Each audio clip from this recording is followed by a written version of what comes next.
Considere que um mol de um gás ideal inicialmente é um volume de 24,6 litros e a temperatura inicial de 400 Kelvin realiza o ciclo que consiste nas 4 etapas já descritas na figura 1. Sabe que nos estados sucessivos V2 é igual a 2 vezes V1, T3 é igual a 300 Kelvin, V3 é igual a V2 e V4 é igual a V1. Calcule a eficiência dessa máquina. Capacidade térmica volume constante, 21 Joule por Kelvin.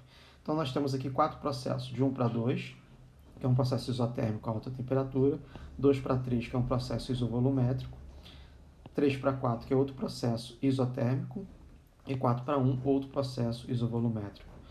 A eficiência dessa máquina é 1 menos calor trocado com a fonte fria sobre calor trocado com a fonte quente. Preciso determinar quanto vale QF e QQ. No processo de 1 para 2, nós vemos que é um processo isotérmico e a temperatura é TQ, ou seja, uma fonte quente. Então, a temperatura TQ equivale a 400 Kelvin. O trabalho, então, de 1 para 2, eu poderia calcular... não, vamos voltar aqui, vamos fazer passo a passo. Então, vamos escrever aqui a primeira lei da termodinâmica. Então, a variação da energia interna é igual a calor menos o trabalho de 1 para 2. Processo isotérmico, variação da energia interna é igual a zero. Então, o calor trocado nessa fonte quente é igual ao trabalho de 1 para 2. O trabalho de 1 para 2 será a integral de P dV. Pressão varia, nesse caso aqui, nesse problema. Então, o trabalho de 1 para 2, nós já fizemos alguns exercícios anteriores. Isso aqui será um log. Então, será nRTQ log de V2 sobre V1. Esse trabalho será positivo, uma expansão isotérmica. V2 é maior que V1, então log de número maior que V1 é positivo. Agora vejamos aqui o outro processo isotérmico, com a fonte fria, né, TF.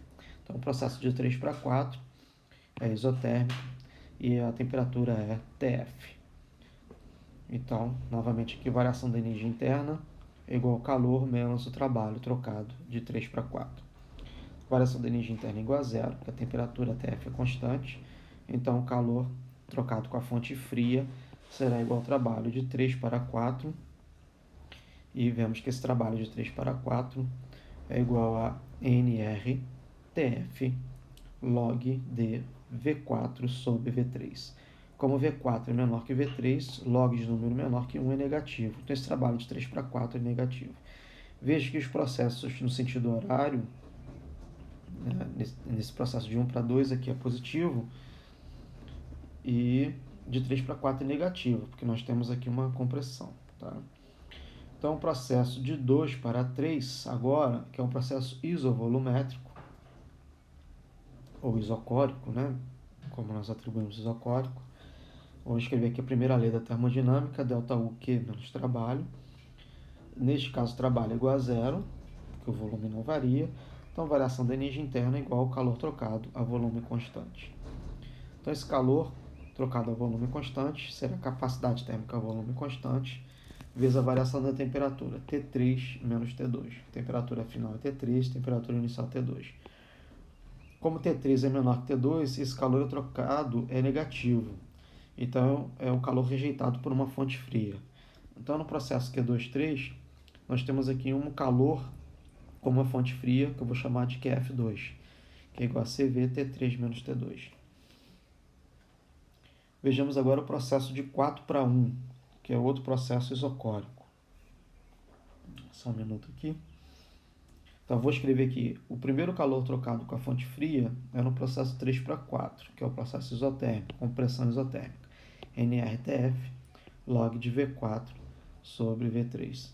Então, isso que eu mais tarde eu vou chamar de QF1. Então, tenho QF1 e QF2. Ambos são negativos. Voltamos aqui para o processo de 4 para 1, que é isocórico. Então, ΔU é igual a calor menos trabalho.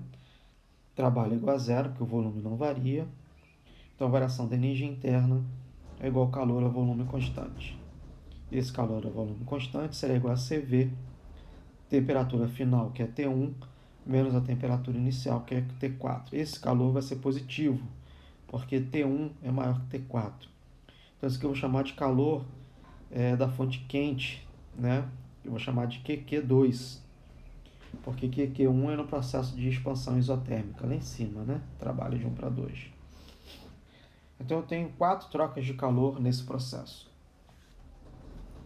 O que eu vou fazer aqui é chamar Q líquido quente e Q líquido frio, né? Então vamos escrever aqui, calor Q1 do processo 1,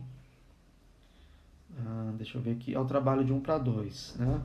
Então vai ficar NRTQ log de V2 sobre V1, lembrando que isso aqui será positivo, porque V2 é maior que V1. E outro calor trocado com a fonte quente, que eu chamei de QQ2, é o processo de 4 para 1. Então é CV de T1 menos T4. Então o calor quente, líquido, né, resultante é essa soma. nRT quente log de V2 sobre V1 mais CV T1 menos T4. Essa soma será positiva, porque todas as duas parcelas são positivas. E o calor frio no processo que eu chamei de QF1, que é a compressão isotérmica, é nRTF log de V4 sobre V3. Isso aqui será negativo, porque V4 é menor que V3, está aqui no processo isotérmico de 3 para 4. E o calor QF2 é o processo isocórico de 2 para 3, que é CVT3 menos T2. Esse valor aqui também é negativo. Então eu tenho a soma de dois valores negativos. Então Q frio líquido resultante, nRTF log de V4 sobre V3, só um minutinho, vou corrigir aqui. Deixa eu apagar. Cadê a borrachinha? Peraí, só um minuto. Pronto. V4 sobre V3, né? Que está aqui. V4 sobre V3 e CV T3 menos T2. Então vamos calcular aqui. Então, Q líquido quente, substituindo os valores do problema, e Q líquido frio, resultante, para calcular a eficiência. Então vamos substituir os valores.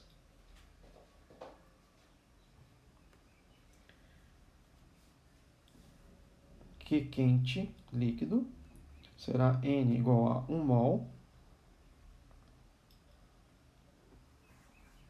que é o número de mols. Constante universal dos gases, 8,314 joule mol Kelvin. Temperatura da fonte quente, 400 Kelvin. Log do volume V2 sobre V1.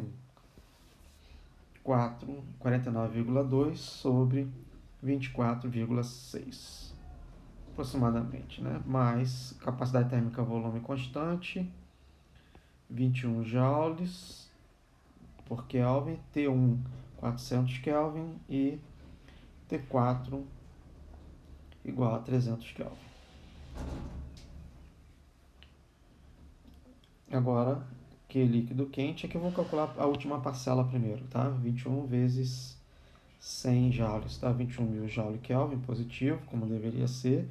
E aqui eu vou escrever o resultado da segunda parcela, 23,05,13 joule. Então, também positivo. Então, o calor trocado com as duas fontes quentes, essa soma, 4.405,13. Aqui faltou uma vírgula.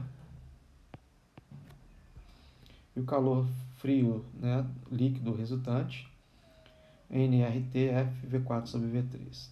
Então, 1 mol vezes 8,314 joule mol Kelvin. Temperatura da fonte fria, 300 Kelvin, log de V4 sobre V3. Então, aqui vai ficar 24,6 sobre 49,2. Então, isso aqui vai ser um número negativo.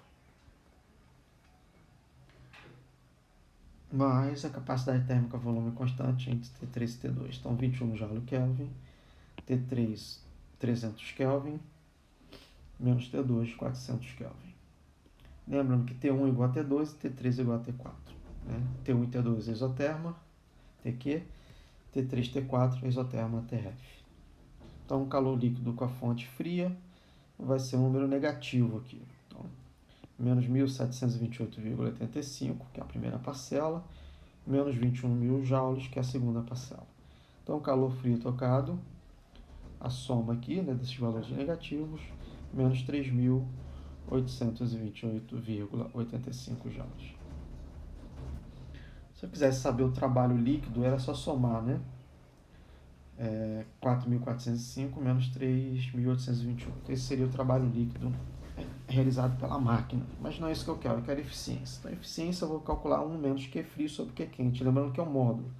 Então, 1 menos o módulo do calor Q frio, 38,28,85, dividido por Q quente, 44,0513 joules. Então, a eficiência de 0,13, que é equivalente a 13%. Posso comparar essa eficiência com a eficiência de uma máquina de Carnot, operando entre as duas mesmas fontes, a alta temperatura, né, e a baixa temperatura. A eficiência de Carnot aqui, neste caso, será igual a 1 menos TF sobre TQ. Então, a eficiência de Carnot, 1 menos TF, que vale 300 Kelvin, sobre TQ, 400 Kelvin.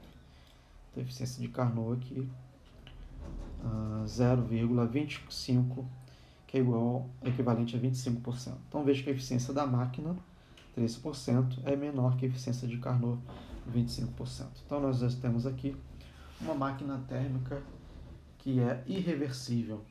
Atenção, irreversível. Então, aí a solução deste problema.